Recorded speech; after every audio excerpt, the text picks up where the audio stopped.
Altíssimo, a cidade de Jerusalém. O inimigo está lá fora, mas os muros nos protegem. Mas o inimigo não era Nabucodonosor. O inimigo era o próprio Deus. A Jerusalém do texto representa lá do Oriente Médio, mas em espírito representa a igreja, o novo Israel de Deus.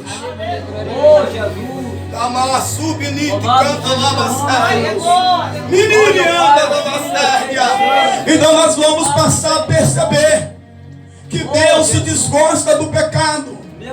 É o único das criações que por acidente apareceu, que Deus odeia, tem asco. Deus tem ódio do pecado.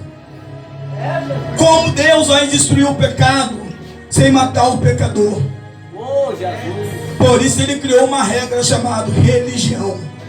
O desligado vai ser ligado com Deus. Mas o povo não queria se plumar.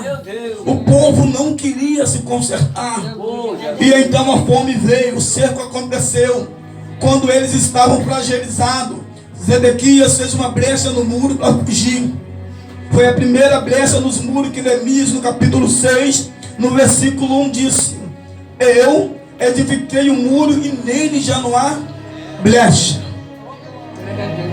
A primeira brecha foi a brecha que o rei Zedequias, com medo de entrar na frente de batalha com os exércitos de Israel, abriu. Mas Nergai, Nebuzaradã, Rabizaque, os príncipes da Babilônia, os encontrou no pátio novo, perto da porta do peixe que dá para a entrada do sul. Se aqui não me falha a memória, Jeremias capítulo 52, você vai ler e vai perceber onde o rei foi morto, degolado, os seus cílios, seus olhos vazados, preso para a Babilônia, sob a ordem dos príncipes de Nebuzaradã. Anos se passaram. A cidade que era considerada uma das 7 maravilhas do mundo antigo, agora estava com os muros fendidos. Uma brecha tão grande que o rei abriu para fugir. Tamanho era o medo do rei de Nabucodonosor.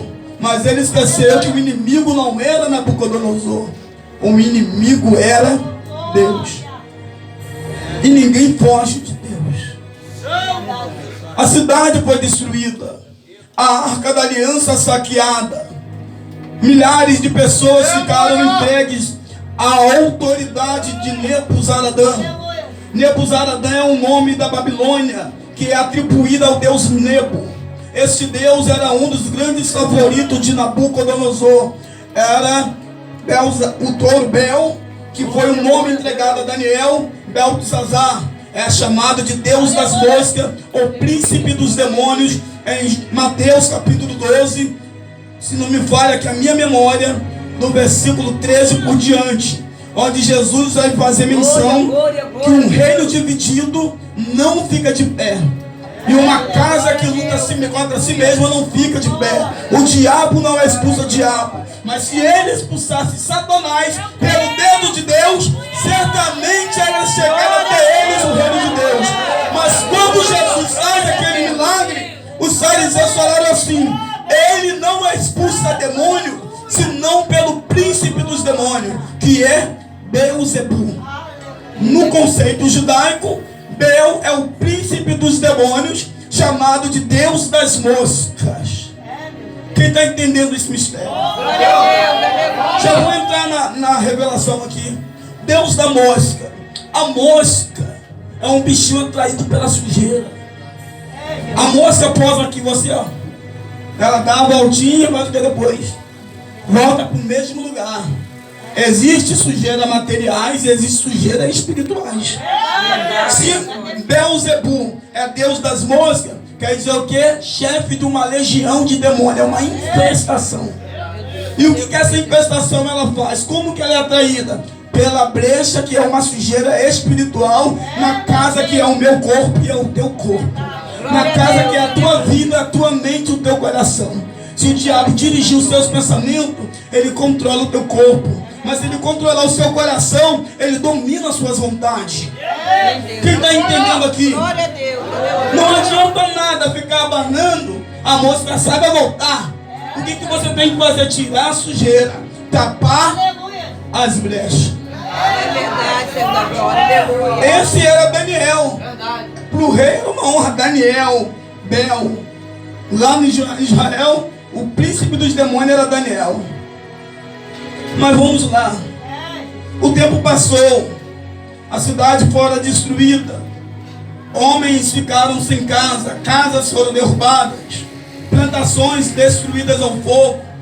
A fumaça ia longe. Quem passava e via a cidade de Davi dizia: é esta a cidade de Davi?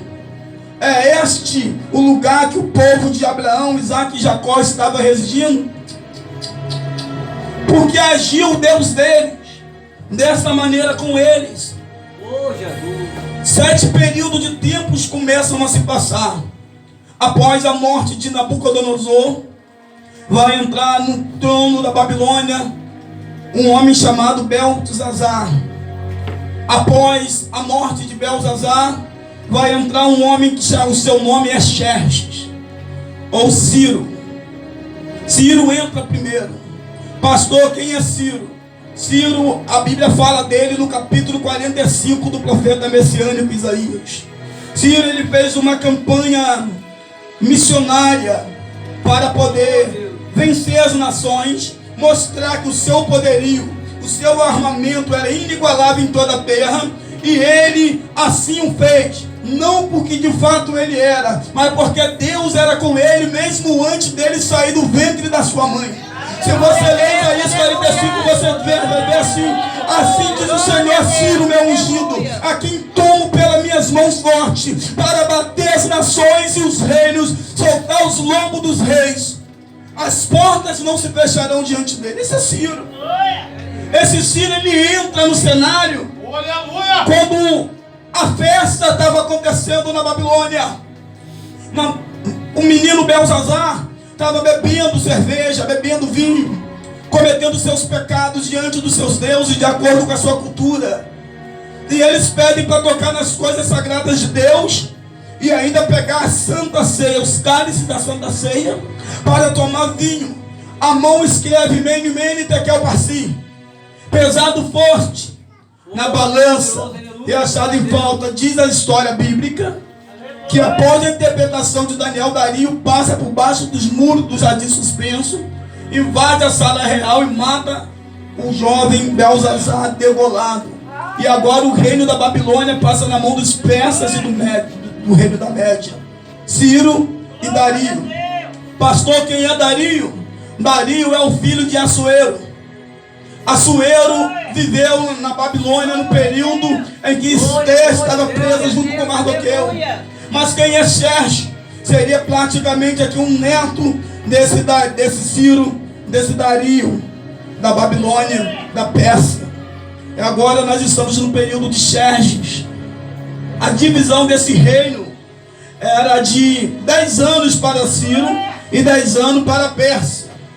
E cada um voltava para a sua própria terra. Eles sempre se dividiam para reinar na Babilônia. E aqui quem está é Artaxerxes. Praticamente assim, eu quero colocar sendo ele o filho de Assuero, assentado na cadeira. O seu lugar é uma torre forte. Ele está na fortaleza de Suzã. Na fortaleza ele tinha prisioneiros eruditos, que sabiam falar bem, que sabiam se portar na mesa. E um deles era Neemias. Neemias não estava em miséria. Neemias estava assim, na terra estranha, mas Neemias tinha conforto. Neemias tinha pão e água todo dia. Neemias tinha roupa lavada para botar no teu corpo, apetrechos de ouro para os dedos e pescoço. Mas os outros comiam até a grama procurando o que comer, porque o peso da destruição dos dias de Nabucodonosor e a ira de Deus ainda estava em Jerusalém. Glória a Deus. Qual era a função de Neemias? A função de Neemias era servir o vinho do rei e provar o alimento do rei. Se houvesse dentro da Babilônia conspiração, alguém querendo usurpar a cadeira do trono e matar o rei por envenenamento, quem provava primeiro o vinho era Neemias. Se tivesse vidro na comida, quem comia primeiro era Neemias. Então Neemias tem uma vida boa, mas ele sabe, antes de ir para a presença do rei, ele vai para a presença do rei dos reis. Ele se dobra e diz assim: Senhor, mais um dia de trabalho, que não haja conspiração no palácio do rei Xerxes, que ninguém venha querer matar o rei, Senhor, nem pela água, nem pelo pão, porque sou eu, teu servo, que prova aqueles manjares. Senhor, tenha piedade da Babilônia, lembra da misericórdia no tempo da tua ira. E então Neemias se levantava e ia. Quando ele chegava na cozinha, os cozinheiros apresentavam a ele o melhor do vinho, e ele tinha que provar. Neemias não podia chegar abatido diante da presença do rei. E quantos de nós não chegamos às vezes trazendo o peso da nossa luta cotidiana para a presença do rei dos reis?